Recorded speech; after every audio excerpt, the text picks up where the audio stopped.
Welcome to Music Legends and the stories behind them. Today we will be giving you an insight into a legend of the American soul scene. A man that ego was that big he thought he was better than the rest of the band. The amazing David Ruffin. Before he was the voice of the Temptations, David Ruffin was a boy forged in the fires of the Deep South. In Wynot, Mississippi, life was simple but strict. Inside these wooden walls, music wasn't just entertainment. It was salvation. Young David Ruffin stood before the congregation, pouring his soul into every gospel note. His father, Eli Ruffin, was a stern Baptist minister. He watched his son with a gaze that balanced paternal pride with the rigid discipline of a man of God. The road to stardom began on the gospel circuit. In the 1950s, traveling the Jim Crow South meant navigating a landscape divided by harsh, unforgiving laws. But inside the tents of the Dixie Nightingales, the atmosphere was electric. Here, under the canvas, the passion of gospel music offered a glimpse of the superstar to come. David's voice carried the weight of his upbringing, a mix of rural grit and divine inspiration. It was a gift that was too big for the small towns of Mississippi. Like thousands of others in the Great Migration, David sought a new life in the North. He boarded a Greyhound bus, leaving the red clay behind for the Motor City. Detroit in the late 50s was a bustling industrial giant. The gray, towering skyscrapers were a world away from the quiet fields of Wynot. Stepping off the bus with just a suitcase and a dream, David felt the cold Detroit air. He was a small-town boy in a city that never slept. Waiting for him was his older brother, Jimmy. In the heart of the city, their reunion was a beacon of hope in a strange, new world. The brothers spent their days working and their nights dreaming. They walked the streets where a new kind of music was beginning to hum through the air. Then, they found it. On West Grand Boulevard, a small house with a big sign, Hitsville, USA. This was the temple where Berry Gordy was building an empire. David stood outside those gates looking at the sign. He knew his gospel roots had prepared him for this moment. He was ready to find his voice. As he reached into his pocket and put on his iconic thick-rimmed glasses, the transformation was complete. The minister's son was about to become a legend. By 1964, the Temptations were a group with talent but lacked a certain fire. That changed the moment David Ruffin stepped into their rehearsal space. The air in the room shifted. David approached the microphone with an effortless confidence that commanded everyone's attention before he even sang a note. As his gravelly, soulful baritone filled the room, the other four members stopped mid-harmony. They shared a look of pure realization. They had found their lead. Soon, they were inseparable. Clad in matching sharkskin suits, they spent grueling hours perfecting the Temptation Walk, their movements becoming a single fluid machine. The dedication paid off.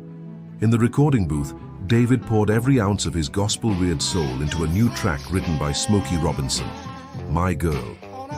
It wasn't just a song, it was a phenomenon. Suddenly, the Temptations were no longer just a Motown act. They were the kings of the charts. On stage, David was electric. He would spin, toss the microphone, and drop to his knees, driving the audience into a frenzy of ecstatic screams. The group became a global sensation.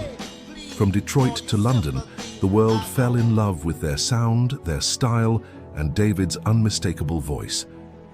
But as the spotlight grew brighter, the internal harmony began to fade. David began to see himself as standing above the group, not with them. He would spend minutes adjusting his signature glasses in the mirror, his reflection showing a man who believed his own press more than his brothers. The charts confirmed his status, but the ego it fueled was becoming dangerous. Billboard headlines heralded his individual star power, further alienating his bandmates. Inside Hitsville, USA, Berry Gordy watched with growing concern. The Motown machine relied on discipline and group unity, two things David was outgrowing. The rift became undeniable when David began arriving at venues in a private limousine, leaving the rest of the group to travel together in their bus. Arguments became the new soundtrack of their lives. David's demands for top billing and total control turned rehearsals into battlegrounds of resentment. He wanted the name changed to David Ruffin and the Temptations. He wanted the world to know he was the star and the others were just background.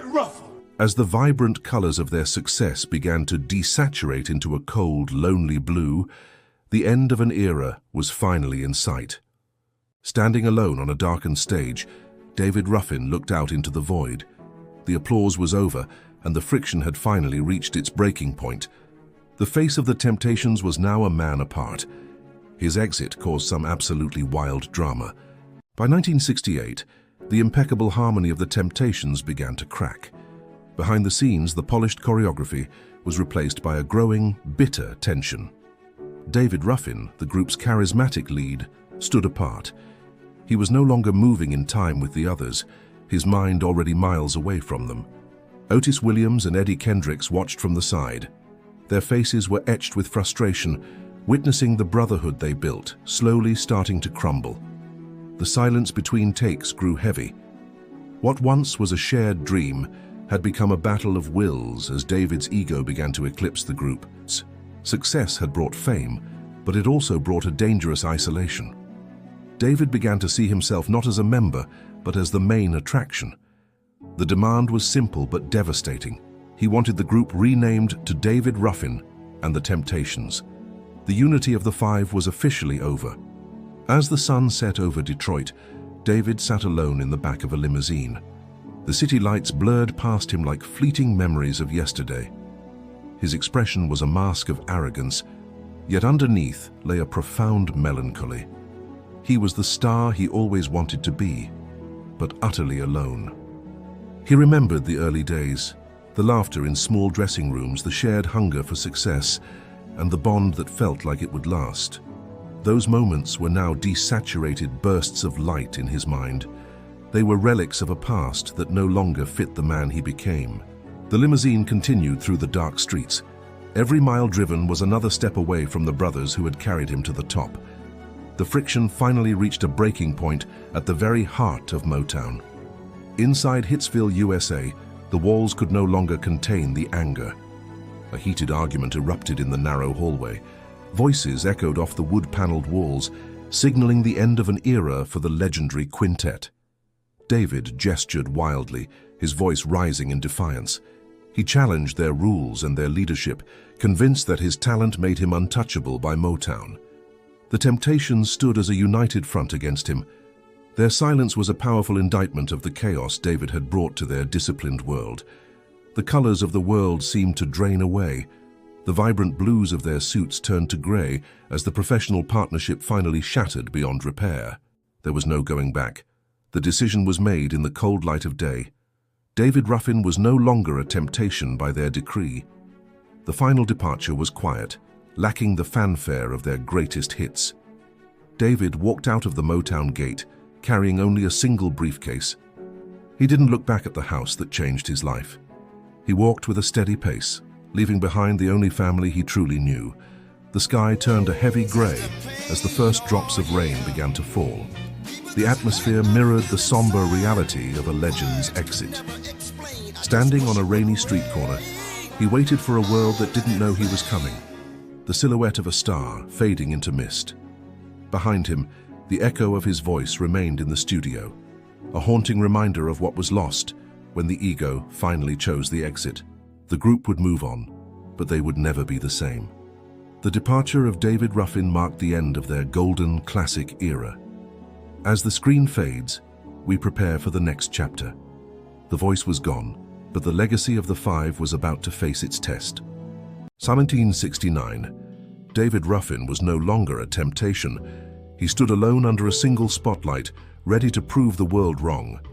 His debut single, My Whole World Ended, didn't just climb the charts, it exploded, reaching the Billboard Top 10 almost instantly. Success felt like redemption. But behind the signature black-rimmed glasses, the immense pressure of carrying a career alone was starting to show. The triumph was real, but in the halls of Motown, the atmosphere was changing. The machine had its own plans for David. Meetings became battlegrounds. David fought for creative control, but the executives behind the glass held the keys to his future. He was a star, but he felt like a cog in a wheel that was spinning out of his reach. The isolation was becoming deafening. As the 70s rolled in, the vibrant colors of his early success began to fade into deeper, cooler shadows. Backstage, the weariness was etched into his face. The personal demons he had kept at bay were finally catching up. His brother, Jimmy Ruffin, saw the decline. He stood in the doorway, a silent witness to a tragedy in the making. Jimmy reached out, offering a lifeline. But David, fueled by pride and pain, couldn't bring himself to take it. The arenas were gone, replaced by smaller, smoke-filled clubs where the air was thick with the scent of fading dreams. Even here, his voice was a force of nature. He sang with a raw power that could still stop a heartbeat. But the crowds were thinning. In the back of the room, the empty tables told a story of a legacy under siege. The man who once stood at the center of the Motown galaxy was now an outcast, wandering the fringes of his own fame. He disappeared into the foggy night, a solitary figure in a world that was moving on without him. The struggle for redemption was far from over, but the path ahead was darker than anyone could have imagined. By the end, the path David Ruffin walked was one he largely traveled alone. But the shadow he cast was long enough to cover the world of soul music forever. His journey from a Mississippi church to the biggest stages on earth was fueled by a voice that refused to be silenced, a voice that was as beautiful as it was broken. In those final years, the ego softened into something else, a legacy. When he stood with the Temptations one last time, the world remembered that while groups change and eras end, a true king of soul never really leaves. His induction into the Hall of Fame was a formality for a man whose spirit already resided in the rafters of Hitsville. David Ruffin died as he lived, a complicated man with an uncomplicated gift. Today, every time a singer drops to their knees or hits a note that tears through the heart, David is there. The minister's son may have left the building, but the house he helped build still stands, echoing with the sound of a voice that will truly never end. Thanks for joining us in the bar tonight. We hope you enjoyed these stories behind the legends. Don't forget to like and subscribe to stay tuned for our next episode. See you next time.